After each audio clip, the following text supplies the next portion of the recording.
તો આ વચ્ચે સંભવિત વાવાઝોડાની તાપી જિલ્લામાં અસર જોવા મળી છે। અનેક વિસ્તારમાં ભારે પવન સાથે ધોધમાર વરસાદ પડ્યો છે। છેલ્લા 2 કલાકમાં 2.5 ઇંચથી વધુ વરસાદ નોંધાયો। વરસાદ પડતા ખેડૂતોમાં ચિંતાનો માહોલ છે। ત્યારે તાપીમાં 2 કલાકમાં ધોધમાર વરસાદ પડ્યો। 2.5 ઇંચ વરસાદ પડી ગયો છે। જે કમોસમી વરસાદ જોવા મળી રહ્યો છે તેના કારણે ખેડૂતોમાં ચિંતાનો માહોલ જોવાઈ રહ્યો છે। સંભવિત વાવાઝોડાની અસર દક્ષિણ ગુજરાતમાં વર્તાઈ રહી છે, તેમાં તાપીમાં વહેલી સવારથી જ ભારે વરસાદ પડી રહ્યો છે।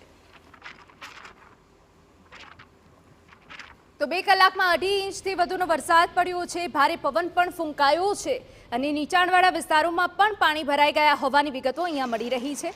સમગ્ર રાજ્યનું વાતાવરણ પલટાયું છે, પરંતુ દક્ષિણ ગુજરાતના અનેક જિલ્લામાં વહેલી સવારથી જ વરસાદી માહોલ જોવા મળી રહ્યો છે।